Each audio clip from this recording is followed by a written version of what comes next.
Hello student, classification cost का जो दूसरा क्लासिफिकेशन है वो है क्लासिफिकेशन वेरिएबिलिटी बेस्ड क्लासिफिकेशन।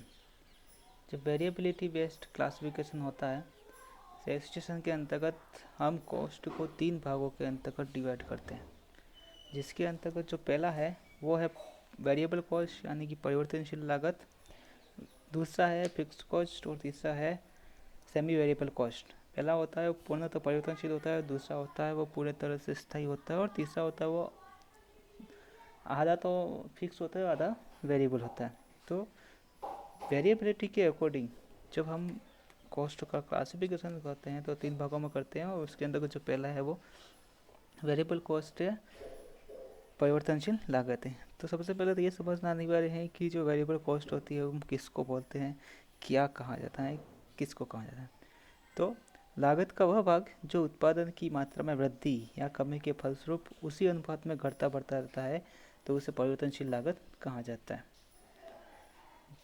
कोई भी आप उत्पादन कर रहे हो और अगर उसकी लागत उसकी मात्रा के अनुरूप उसकी लागत में कमी या वृद्धि होती रहती है, वह लागत जो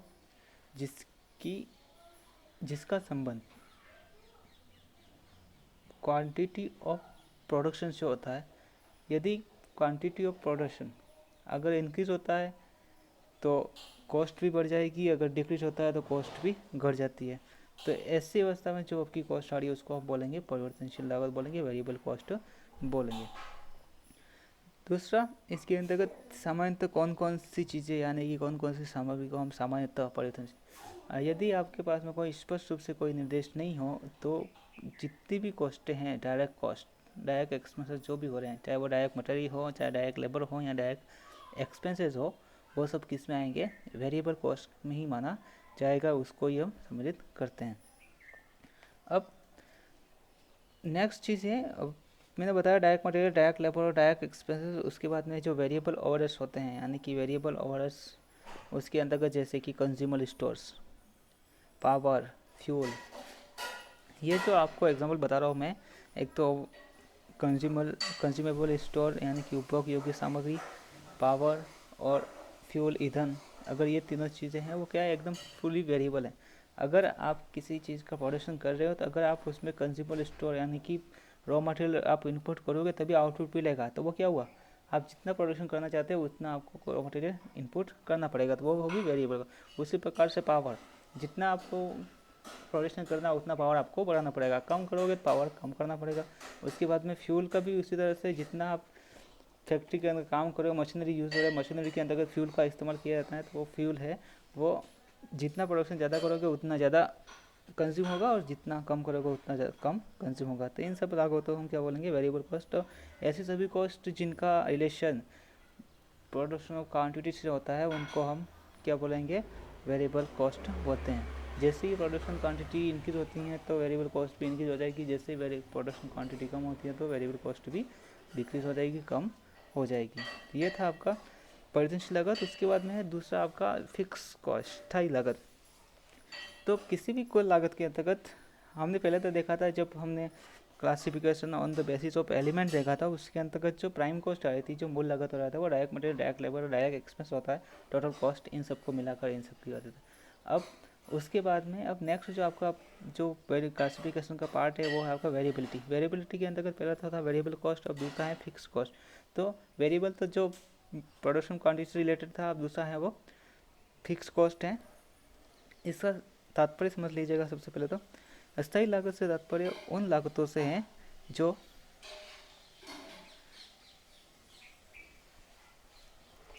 उत्पादन की मात्रा में परिवर्तन के बावजूद अप्रभावित होते हैं, यानी कि ऐसी कॉस्ट जो प्रोडक्शन क्वांटिटी से इफेक्ट नहीं होता है, उस पर कोई भी इफेक्ट नहीं आता है। जैसे कि अगर आप 1000 यूनिट आप प्रोडक्शन कर रहे हो तो ऐसी सिस्टम के अंतर्गत आपकी जो वेरिएबल कॉस्ट आ रही है वो 10,000 आ रही है। अगर आप 1500 यूनिट का प्रोडक्शन करते हैं तो आपकी वेरिएबल कॉस्ट आ रही है 15,000 रुपये। तो इसके अंतर्गत क्या हो गया, फिक्स कॉस्ट 10,000 से 15,000 यूनिट करने पर भी आपका चेंज होकर कितना हो गया, 15,000 हो गया। पहले 10,000 तब 15,000 हो गया।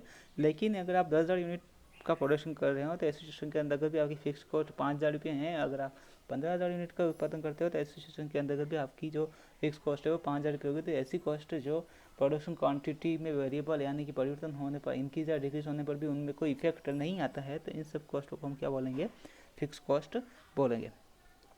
अब इसके अंतर्गत, और ये एक निश्चित सीमा तक तथा एक निश्चित अवधि तक स्थायी रूप से बनी रहती है। जो फिक्स कॉस्ट है वो एक फिक्स एक लिमिट होती है और एक पीरियड है उसमें ही वो फिक्स रहती है। उसके पश्चात तो वो बढ़ भी सकती है और घट भी सकती है। तो वो फिक्स टाइम यानी कि 1 साल 2 साल 3 साल के लिए वो सेम हो सकती है, तो उनको बोलेंगे हम फिक्स कॉस्ट। अब इसके जो एग्जांपल बता दूं, जैसे कि अगर आपके पास में एक कारखाना है, आपने उसको किराए पर ले रखा है और उसके अंतर्गत किसी भी वस्तु का उत्पादन करने की अधिकतम क्षमता यानी कि फैक्ट्री के अंतर्गत महीने के अंतर्गत आप 10,000 यूनिट का उत्पादन अधिकतम कर सकते हो।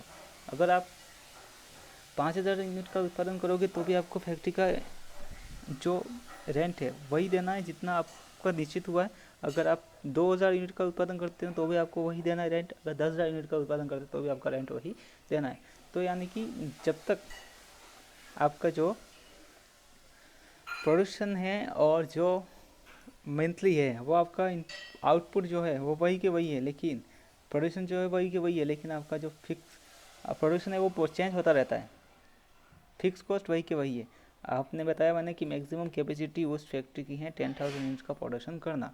यदि आप 5,000 यूनिट का प्रोडक्शन करते हो तो आपकी कॉस्ट कितनी आती है, वेरिएबल कॉस्ट 5,000 रुपये। रेंट का फैक्ट्री का रेंट है महीने का 1,000 रुपीज़, तो आपकी कॉस्ट कितनी होगी 6,000। अगर आप यदि नेक्स्ट मंथ के अंतर्गत 5,000 यूनिट का प्रोडक्शन न करके आप 8,000 यूनिट का प्रोडक्शन करते हो तो इस सिचुएशन के अंतर्गत आपकी जो वेरिएबल कॉस्ट आएगी वो कितनी आएगी, 8,000 आएगी। अब नेक्स्ट 8,000 आने के बाद में अब हमें ये देखना है कि इसकी फिक्स कॉस्ट क्या होगी।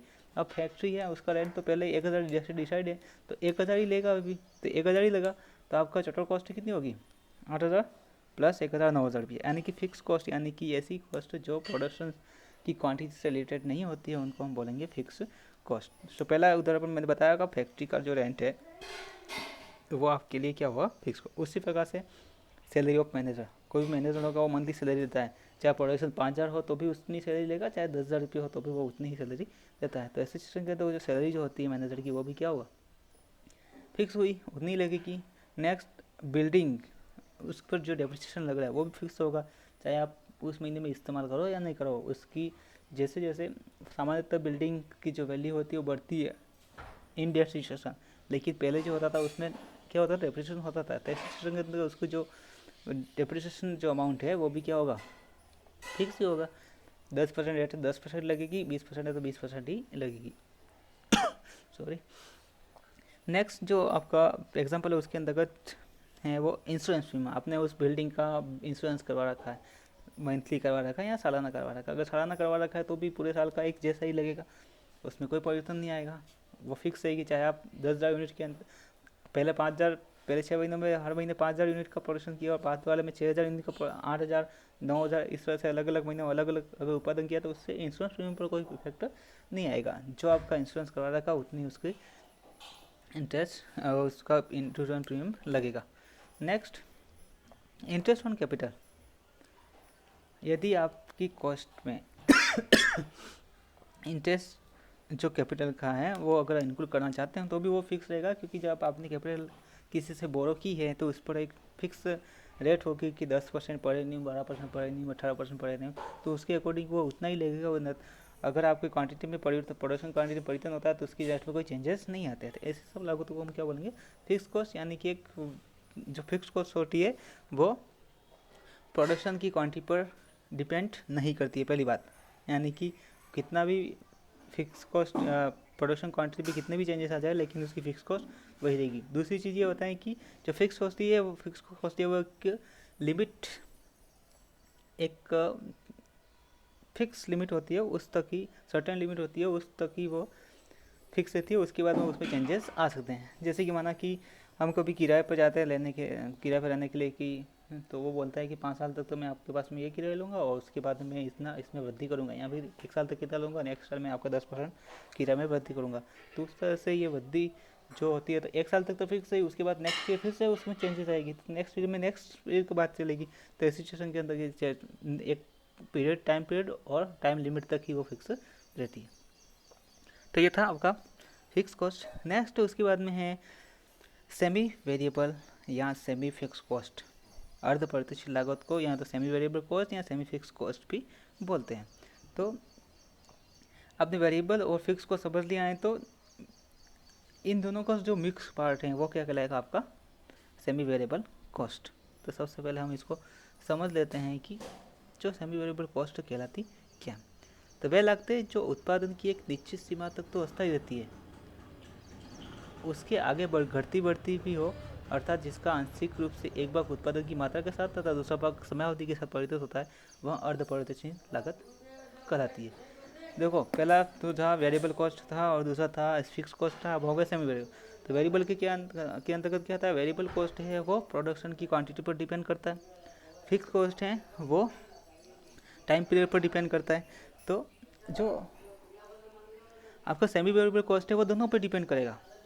एक तो प्रोडक्शन क्वांटिटी पर भी डिपेंड करेगा और दूसरा आपका जो टाइम लिमिट है और टाइम पीरियड है उस पर भी डिपेंड करता है। तो ऐसी कॉस्ट जो प्रोडक्शन क्वांटिटी और टाइम पीरियड पर डिपेंड करता है, उनको बोलेंगे अर्ध परिवर्तनशील या अर्धस्थायी लागतें, सेमी वेरिएबल या सेमी फिक्स्ड कॉस्ट, जो घटती बढ़ती रहती है। इसके अंतर्गत क्या क्या चीज़ें आ सकती है?